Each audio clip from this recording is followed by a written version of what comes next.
Kalimantan Selatan adalah sebuah provinsi di Indonesia yang terletak di Pulau Kalimantan. Kalimantan Selatan menyimpan sebuah bentang alam yang tidak hanya memukau mata, tetapi juga menjadi sumber kehidupan dan identitas budaya.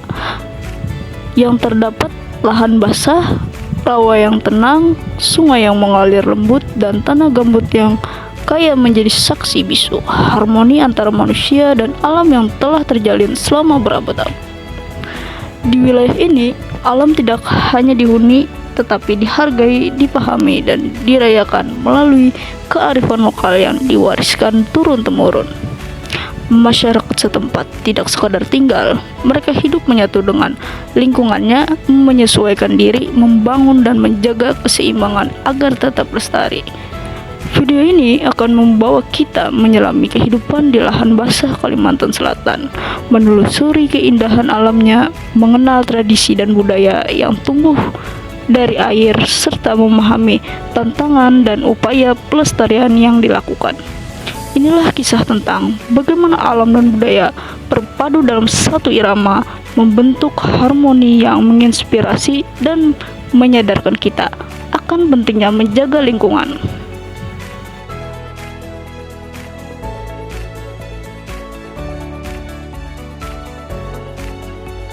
Sungai Barito merupakan sungai terbesar di Kalimantan Selatan yang menjadi tulang punggung peradaban. Di sekelilingnya terdapat rawa gambut dan lebak yang berfungsi sebagai penyimpan air dan pengatur iklim mikro.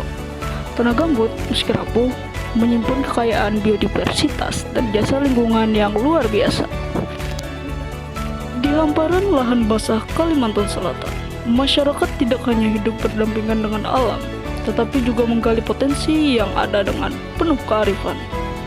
Salah satu contohnya adalah pemanfaatan tanaman purun. Purun adalah sejenis rumput rawa yang tumbuh subur di lahan gambut. Bagi masyarakat Banjar, purun bukanlah gulma liar, melainkan anugerah alam yang bernilai. Tanaman ini dipanen dan dikeringkan, kemudian dianyam menjadi berbagai produk kerajinan seperti tikar, tas, dompet, dan hiasan rumah. Proses menganyam purun tidak hanya mencerminkan keterampilan tangan, tetapi juga warisan budaya yang mengakar, kuat, dan menjadi sumber penghidupan berkelanjutan. Selain itu, terdapat pasar terapung, ikon perdagangan tradisional yang mencerminkan kehidupan sungai sebagai nadi ekonomi masyarakat. Perahu-perahu kecil yang disebut jukung saling mendekat, penuh dengan hasil bumi, sayuran, buah-buahan, hingga makanan khas daerah. Pasar ini bukan hanya tempat jual beli, tetapi juga ruang interaksi sosial yang mencerminkan gaya hidup yang terbentuk dari kondisi geografis lahan basah. Di Kalimantan Selatan, rumah panggung bukan hanya pilihan arsitektur, tetapi bentuk adaptasi cerdas terhadap dinamika lingkungan lahan basah. Dibangun di atas tiang-tiang kayu yang kokoh, rumah ini mampu bertahan dari ancaman banjir dan pasang surut sungai yang bisa datang sewaktu-waktu.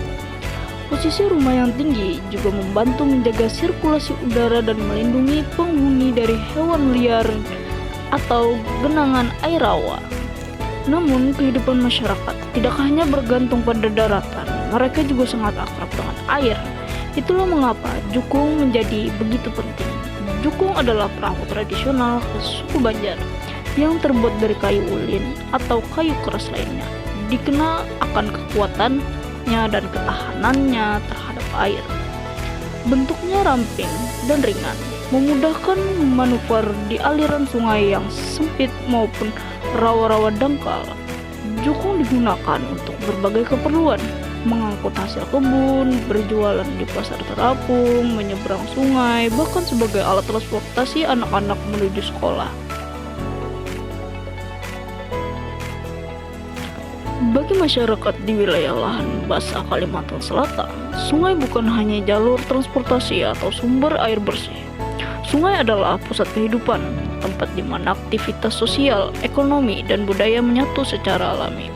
Setiap pagi atau sore, kita bisa menyaksikan para nelayan lokal melempar jaring ke tengah sungai, berharap mendapatkan tangkapan ikan haruan, papuyu, atau baung yang menjadi bahan pangan utama masyarakat. Selain jaring, mereka juga memancing dengan alat sederhana, memanfaatkan pengetahuan lokal, tentang musim, arus, dan kebiasaan ikan. Tak hanya orang dewasa, anak-anak pun tumbuh dekat dengan air.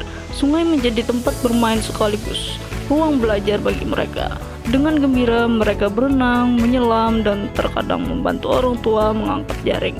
Disinilah mereka belajar tentang ritme alam, tentang arus, tentang kebersamaan. Kehidupan di sungai menciptakan hubungan batin yang kuat antara manusia dan alam, sebuah harmoni yang terbentuk secara alami dan dijaga turun-temurun.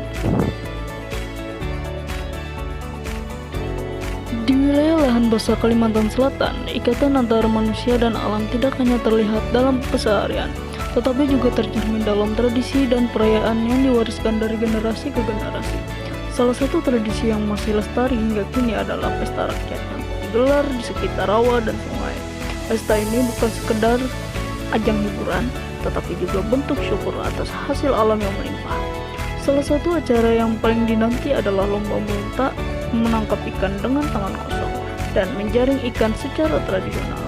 Peserta berasal dari berbagai lapisan masyarakat, tua maupun muda, yang dengan penuh semangat berlomba menangkap ikan di kolam atau rawa yang sudah disiapkan.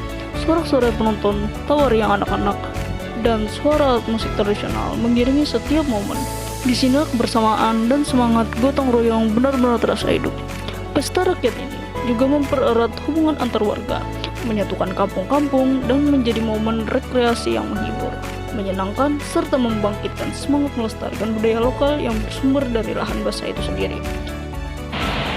Di sela-sela lomba, masyarakat juga mengadakan permainan tradisional dan hiburan rakyat yang mempererat kebersamaan. Anak-anak, orang tua, hingga remaja tumpah ruah dalam keceriaan yang tercipta dari semangat gotong royong. Setelah acara lomba, suasana peserta semakin meriah dengan sajian kuliner khas daerah.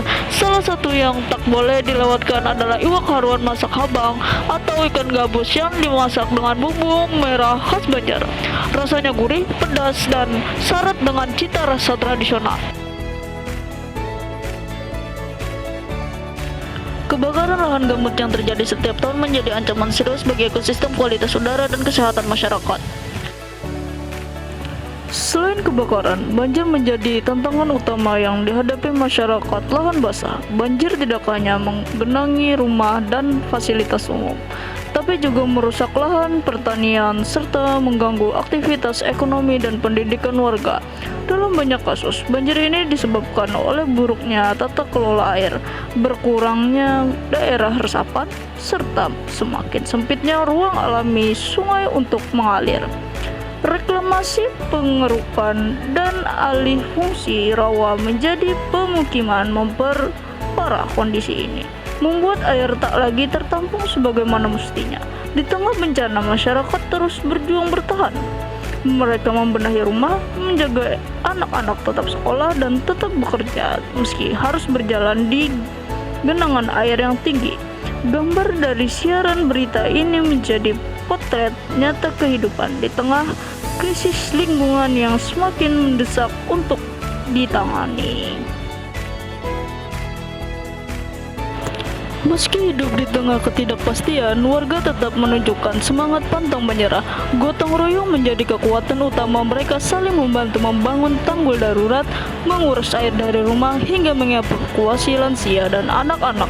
Di balik setiap musibah, tumbuh solidaritas yang menguatkan. Meski harapan akan penanganan yang lebih baik dari pihak berwenang masih menjadi harapan yang terus digantungkan.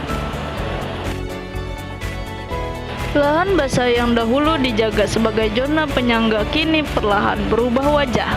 Di berbagai wilayah Kalimantan Selatan, rawa-rawa yang dulu menjadi bagian dari sistem alami pengendali banjir dan penyimpanan air kini mulai dijadikan kawasan permukiman. Terlihat para warga dengan alat dan bahan seadanya membangun rumah panggung di atas air, menggunakan batang kayu dan papan yang disusun sedemikian rupa agar tetap kokoh berdiri di tengah genangan. Pembangunan ini umumnya berlangsung tanpa perencanaan tata ruang yang matang, apalagi kajian dampak lingkungan. Akibatnya, fungsi penting lahan basah sebagai penyerap air hujan, penyimpanan karbon, dan habitat satwa air menjadi terganggu. Selain pembangunan pemukiman di atas rawa juga menghadirkan resiko besar dari mulai amblasnya struktur rumah, penurunan kualitas air akibat limbah domestik yang langsung dibuang ke sungai, hingga meningkatnya potensi penyakit akibat buruknya sanitasi. Namun perlu dipahami bahwa kondisi ini bukan sepenuhnya kesalahan masyarakat. Banyak dari mereka adalah warga dengan penghasilan rendah dan tidak memiliki akses terhadap lahan kering yang layak huni.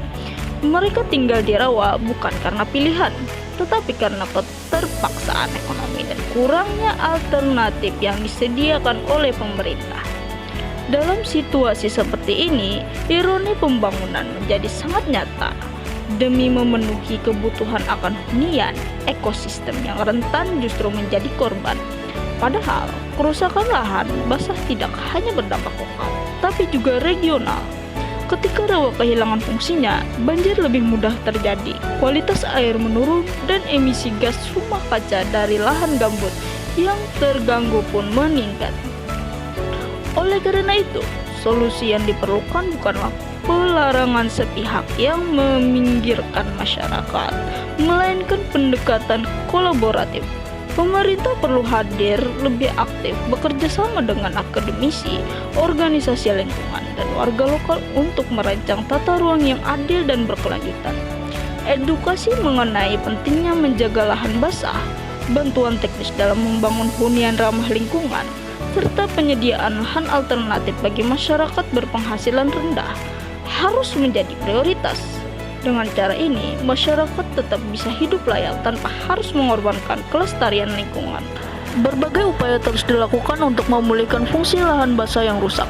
Salah satunya adalah program rehabilitasi dan reboisasi lahan gambut yang dilaksanakan melalui penanaman kembali vegetasi alami, seperti purun dan pohon rawa yang mampu menyimpan air serta memperbaiki struktur tanah. Selain intervensi ekologis, pendekatan sosial juga sangat penting. Pelatihan kepada masyarakat lokal dilakukan untuk membangun kesadaran dan keterampilan dalam menjaga ekosistem, termasuk pemanfaatan lahan yang ramah lingkungan, pengelolaan air, hingga teknik pertanian berkelanjutan. Melalui kegiatan ini, warga tidak hanya menjadi penerima dampak, tetapi juga pelaku utama dalam pemulihan lingkungan. Kolaborasi antara pemerintah, LSM, akademisi, dan masyarakat menjadi kunci sukses dari upaya pelestarian lahan basah yang menyeluruh dan berkelanjutan. Karena menjaga alam bukan hanya tanggung jawab segelintir orang, tetapi juga bersama untuk masa depan yang lebih baik. Menjelang senja, lahan basah memancarkan pesonanya yang paling dalam. Langit berwarna jingga keemasan memantul di permukaan air yang tenang. Jukung-jukung kecil bersandar di tepi sungai seolah turut beristirahat setelah mengarungi hari. Burung-burung rawa kembali ke sarangnya dan suara alam perlahan meredup menjadi senandung ketenangan. Senja di lahan basah bukan sekedar perubahan waktu, melainkan saat di mana kehidupan melambat, memberi ruang bagi manusia untuk merenung dan menyadari betapa berharganya harmoni yang terjalin antara alam dan budaya. Disinilah kita melihat bahwa alam bukan sesuatu yang terpisah dari manusia, tetapi bagian dari jiwa dan keseharian kita. Keesokan paginya, kabut tipis menggantung di atas aliran sungai. Pemandangan ini membangkitkan rasa tenang, sejuk, dan suci. Kabut pagi menjadi simbol dari kesegaran kehidupan yang terus berputar, mengajarkan kita tentang kesabaran dan ketenangan dalam menghadapi perubahan. Lahan basah bukan hanya bentang alam yang indah, tetapi juga warisan budaya dan sumber kehidupan yang tak ternilai. Melestarikan berarti menjaga ruang hidup bagi manusia, hewan, dan generasi yang akan datang. Masyarakat Kalimantan Selatan telah menunjukkan bagaimana manusia dapat hidup selaras dengan alam melalui kearifan lokal yang penuh makna. Kini, tanggung jawab ada di tangan kita semua. Mari menjadi bagian dari perubahan yang menjaga, bukan merusak. Karena harmoni ini, jika kita rawat bersama, akan terus mengalir seperti sungai yang menuntun kehidupan dari hulu hingga ke hilir. Langkah kecil kita hari ini akan menjadi aliran besar bagi masa depan yang lebih lestari.